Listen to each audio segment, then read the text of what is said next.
So the latest on Deshaun Watson, we had talked about this yesterday. And another one. 24th. And another one. The 24th lawsuit filed against Deshaun Watson. There are some details in this one, which, again, cannot be read on the air, but sort of his acts, I guess you would call them, his behavior. Can you really not creatively figure out a way of informing us of what we're missing out on that you're talking about? So Deshaun Watson was in a room with this woman. He was happy, excited about the situation, and that excitement led to a moment in which he relieved himself, I guess is the best way to put it. Went to the restroom? Except there was no urinal in sight, and it's hard to, well, you know what I mean. He pleasured himself, I guess we could call it that. It's just alleviated, not relieved. Yeah, okay. Alleviated the stress. Well, stress alleviation. I feel like we're splitting hairs here at this point. I mean, let's split the hairs. Got to be clear. Some could, but the whole situation. There's a pattern. The details on this. There is a pattern that goes along with it. This apparently was not one of the lawsuits that Deshaun Watson's legal team were aware of. This is a sort of news to them. They were throwing out, but it's now gotten to the point to where if you're the NFL, what are we waiting on? I mean, a 25th, a 26th? Like, how many do you need before you're the NFL and you step in and go, all right, we got it.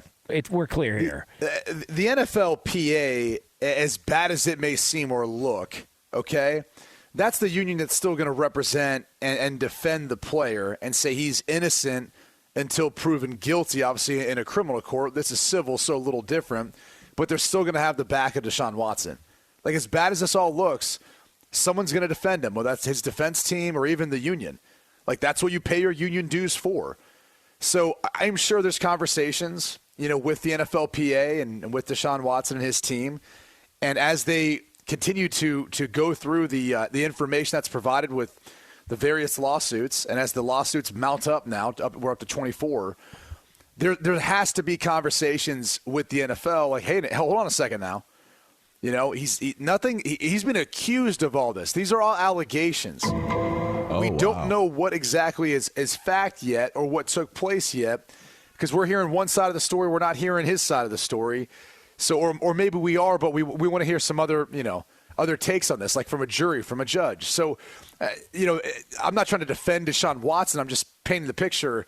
There will be some defense by the NFLPA in regards to the NFL and potentially what type of punishment they do provide him. So there is some sort of communication going on there, I would assume. One of the other details that came out in this latest lawsuit, there's a claim that Deshaun Watson sought out random strangers on Instagram more than 100 times for massages. I'm assuming there's some sort of proof. Otherwise, they wouldn't just throw that out there. So if that's the case, now we've got maybe a filtration system, a brothel, quote unquote, if you will, of places where he's having women visit. He made Instagram an online brothel. Yeah. Let's call it what it is. Like, I don't. Is everybody lying? I mean, is everybody full of crap? I mean, is it? Well, it's just 20%. Okay, so what's 20% of what is it? What is that? Put us at what? 6 of what, 100? That's 20. Yeah, well, there's it. Yeah. Like, it's just like how 20% of the 24 obviously would end up being 4.8. So it's just You I was still going have to say to keep in mind that this still could turn into a legal situation again. Because it's not like there was it went to trial and a verdict was rendered to Deshaun Watson. And to that point, you're talking about 24 possibilities of this possibly going to a trial. And so now the conversation to me becomes at what point, because, all right, you go to 25, you go to 26, hell, you go to 30. I mean, I don't think any number would surprise us at this point with the amount of people already accusing him. Think about what you just said. I'm sorry to interrupt, but think about what you just said. We're now talking about this going from 24 to 30 as if, that's a possibility. It's a possibility. 30 complaints. This is crazy. Okay, but now it starts to get to the point of at some point, well, really you can't, because if a new one continues to come out, then that's a new story altogether, and you have to get the information on that new all together. But at what point do you say, all right, this is a part of who this person is, and what is the next steps in terms of how do we handle the fact that this could drag out for years, not for months, not for days, not for hours. This could drag out for years unless it turns criminal again. Now, if it turns criminal again, I would assume that there's an easier approach to all of this. But if it continues to stay civil, what exactly is the recourse? What exactly is the protocol to a civil suits that are pending against him? Because, again, as Brady said, he is going to be defended from the other side of it. And it should be stated that while we do know that there have been certain things that have been admitted in the whole situation, there has nothing that has seemingly been egregious enough where the league has been like, you're suspended, go sit at home. In fact, a franchise paid through the nose to bring him in to hopefully get his services at their franchise. Right, but they also didn't know about these two allegations, right? Well, I mean, these two just came about. And let's 24, be real. 23? Let's be real for a second about the whole Cleveland search. As we talked about before, they didn't know they were going after Deshaun Watson last year. Like, if anyone within the front office of the Cleveland Browns, or ownership for that matter, Jimmy and D Haslam, goes, oh, no, we did our investigation for the past year. Did you? Yeah, right. Why? You just had a quarterback who came off a career year for him, take you to the playoffs, beat the Pittsburgh Steelers in their house, mind you, and go into the playoffs. So why would you have been shopping around for another quarterback? How would that make any sense? You came into the season with high hopes of being a Super Bowl contender. Didn't work out. The quarterback got banged up in Baker Mayfield. The team got banged up. They didn't have the season they were hoping to. So it really wasn't until they probably got into after the season was all said and done, they were out of the playoff hunt, before they started realizing, hey, we could be a player for Deshaun Watson if the offer's right. Oh, let's do a little background check on all this. So what, 2-3 months, you think they were able to go and talk to every single one of these alleged victims? I don't think so. No, there's no chance. So the reality of all this is they probably looked at it and said, we don't care what happens to Deshaun Watson in the short term. If we feel like we can upgrade at the position and we give him a contract that suffices, which that's the most interesting part. Let's say he is suspended for a year, and then he comes back and plays another year. What stops him from looking back at this deal, which in 2 years' time you're going to have, other deals are going to be, upping whatever Deshaun Watson signed. You're going to look at it and say, well, he's barely played, and yet he's going to ask for another deal? Yeah. He's going to be looking for more money at some point relatively soon, and he could be suspended for a year sometime the next, 2 or 3 years? What even is more interesting to me today is now, because there continues to be more and more people come forward with things to say about it, I just wonder now, is this the real reason? Is there, because I'm trying to understand, all right, at first you're trying to clear your name. You're not going to settle because you're trying to clear your name. But are you really not settling because you're aware of all the people that could possibly come forward on you? Like, I wonder what that number is in his head, or like I would assume it's in his head because he's probably too embarrassed to tell his representation or anybody else the truth about everything that he's got going on.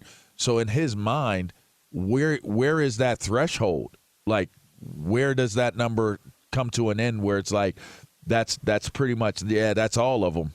Like, let me do this negotiation now, because honestly speaking, if you're thinking about it, I'm just assuming from his perspective, if you do a settlement and that settlement is of a certain number, you would have to assume there's somebody sitting back and they're like, I can get more than that then. I mean, let's benefit of the doubt to Rusty Harden and Deshaun Watson and them. Are these 100, massages he sought out on Instagram? Let's say it's just half of them. We're talking about 74 different times that something may have at least happened or inappropriately happened. The number, we've become there's so many cases against him that we're almost desensitized to it. It's almost like, well, this could end up being 30. And that's what I'm saying. That's insane. But not only that, but just think about desensitizing to the idea that it's massages. Like if you really take a moment to try to comprehend the fact of the amount of volume of massages, and who's to say, okay, like you like ice cream, you like, taking long jogs or hikes, like you can have what you like to do. If you like getting massages, get as many massages as you want to get. It seems strange, it seems weird, but if that's what you like doing, then do it. The problem here that you run into is now that you have heard over and over and over ad nauseum that he has been inappropriate and has done wrong in these situations, the fact of the matter is that now you are forced to look at what it is that person likes to do and the frequency of what them wanting to do it, and now you're forced to dissect that. And that's weird. The fact that you get that many masseuses, the fact that you get that many massages is so, you don't even have a comp. You do not even have a comp. You can't say, oh, well, Brett Favre used to do it. Brett Favre used to get a massage from a different masseuse every day during the week. Peyton Manning, you don't even have a comp to say this is the justification of why you've used this many massage therapists at this amount, this clip of usage. It doesn't compute. It doesn't add up. And that becomes the biggest issue here is that you have now been forced, based off of what these women are alleging, you are now forced to take a practical, sensible look at the idea of the usage of the service that you were getting. And to me, it does not add up.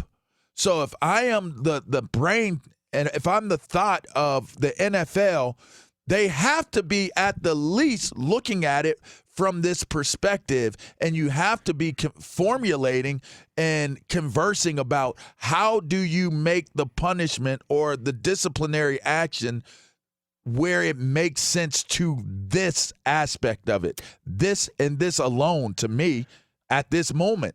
I wonder what it would take, and obviously that would, probably take reading through the entire contract, but I wonder at what point the Browns would look to get out of this whole thing and be like, hey, man, this is worse than we even thought. And I mean, come on, 20 plus when you did the contract. Yeah. It's worse, period. You made the contract. They knew what worse. they signed up for. Yeah. Right? There's a phrase called, I know the man I married. Right? I've heard people say that before, or my spouse. I know who I married. That's part of it. Like, that's what they've gotten into. They've married into this. There's no one to blame but themselves. And unfortunately, it's kind of how Cleveland has operated. This has, and we've talked about it, it has the potential to be a dumpster fire if this thing doesn't work out. If he's not able to go play and play consistently and go win games, win playoff games, and get to a Super Bowl, it's gonna look bad. I mean, that's the only way of looking at it right now. But again, we'll see what the NFL does. Crazy.